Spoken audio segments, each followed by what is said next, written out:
ಮಧ್ಯಾಹ್ನ ಒಂದು ಬೃಹತ್ ಮೆರವಣಿಗೆ ನಡೆಯುವಂಥದ್ದು ಸಾಕಷ್ಟು ಪ್ರಯಾಣಿಕರಿಗೆ ಸಾರ್ವಜನಿಕರಿಗೆ ಟ್ರಾಫಿಕ್ ಜಾಮ್ ಆಗುವುದರ ಮೂಲಕ ತೊಂದರೆಯನ್ನು ಉಂಟು ಮಾಡಿರ್ತಕ್ಕಂಥದ್ದು ನಮಗೆ ಕಂಡು ಬಂದಿರತಕ್ಕಂಥದ್ದು. ಇದು ಯಾವ ಕಾರಣಕ್ಕೆ ಮೆರವಣಿಗೆ ಇಷ್ಟು ದೊಡ್ಡ ಪ್ರಮಾಣದಲ್ಲಿ ಮಾಡಿದರು ಅನ್ನೋದು ನನಗೂ ಕೂಡ ಆಶ್ಚರ್ಯ, ಸಂತೋಷ.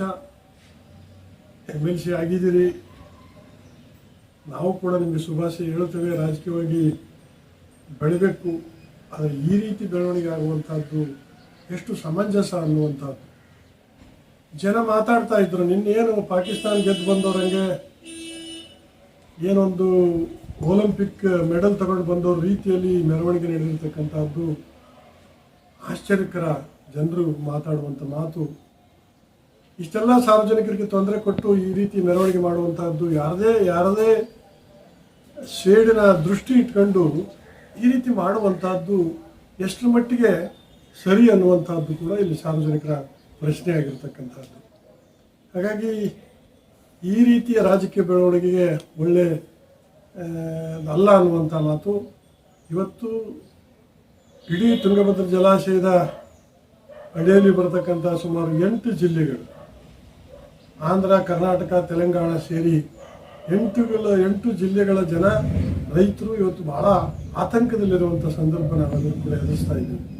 ಏನಾಗಬಹುದು ಈ ವರ್ಷ, ಇಷ್ಟೆಲ್ಲ ಮಳೆಗಾಲ ಆದರೂ ಕೂಡ ನಮಗೆ ಬರಗಾಲ ಮತ್ತೆ ಬರ್ತದ ಅನ್ನುವಂಥ ಒಂದು ಆತಂಕದಲ್ಲಿ ನಾವೆಲ್ಲರೂ ಕೂಡ ಇರುವಂಥ ಸಂದರ್ಭದಲ್ಲಿ ಇದು ಭವ್ಯ ಮೆರವಣಿಗೆ ಮಾಡುವಂಥ ರಾಜಕಾರಣವನ್ನು ನೋಡಿದಾಗ ನಾಚಿಕೆ ಬರ್ತದೆ ನನಗನ್ನಿಸುವ ಮಟ್ಟಿಗೆ. ಮಹಾತ್ಮ ಗಾಂಧಿ, ಅಂಬೇಡ್ಕರ್ ಈ ಸಂವಿಧಾನ ಬರೆದು ಕೊಟ್ಟು ಹೋಗಿದ್ದಾರೆ ನಮಗೆ. ಅವ್ರು ಜೀವಂತ ಇದ್ದಿದ್ರೆ ಅವ್ರು ಆತ್ಮಹತ್ಯೆ ಮಾಡ್ಕೊಳ್ತಿದ್ರೇನೋ ಅಂತ ನನಗನ್ನಿಸ್ತದೆ.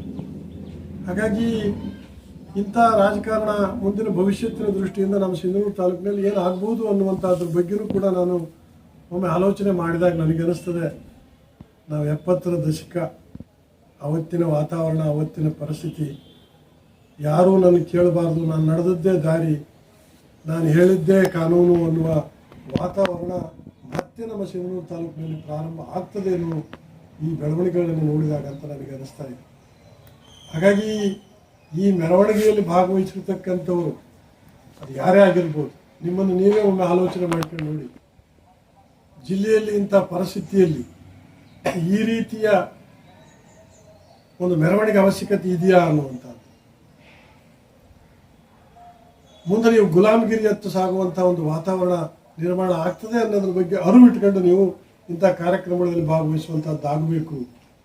4 ಬಾಟ್ಲಿ ಕೊಟ್ಟು 4 ಜನರಿಗೆ ಕುಡಿಸಿ ಹಣ ಕೊಟ್ಟು ಜನ ಸೇರಿಸಿ ಇಂಥ ಕಾರ್ಯಕ್ರಮ ಮಾಡೋದ್ರಿಂದ ಜನಮೆಚ್ಚುಗೆ ಪಡ್ಕೊಳ್ಳೋಕ್ಕೆ ಸಾಧ್ಯ ಆಗಲಿಕ್ಕಿಲ್ಲ ಅಂತ ನನಗೆ ಅನಿಸ್ತದೆ. ದುರ್ದೈವ, ಈ ರೀತಿಯ ರಾಜಕಾರಣ ನಮ್ಮಂಥವ್ರಿಗೆ ನಾಚಿಕೆ ತರಿಸುವಂಥ ವಾತಾವರಣ ನಿರ್ಮಾಣ ಮಾಡ್ತದೆ ಅನ್ನೋದು ನನ್ನ ಒಂದು ಅಭಿಪ್ರಾಯ. ಹಾಗಾಗಿ ನಾನು ಸಿಂಧನೂರು ಜನತೆಗೆ ಒಂದು ಮಾತು ಹೇಳಕ್ಕೆ ಇಟ್ಕೊಳ್ತೇನೆ, ನಾವು ಇಂಥ ಒಂದು ರಾಜಕಾರಣ ಅವಕಾಶ ಕೊಟ್ಟರೆ ಮುಂದೆ ಮತ್ತೆ ನೀವು ಗುಲಾಮಗಿರಿಗೆ ಹೋಗ್ತೀರಿ. ಆ ಗುಲಾಮಗಿರಿಗೆ ಹೋಗಲಾರ್ದಂಥ ಬದುಕು ನಿಮ್ಮದಾಗಬೇಕು.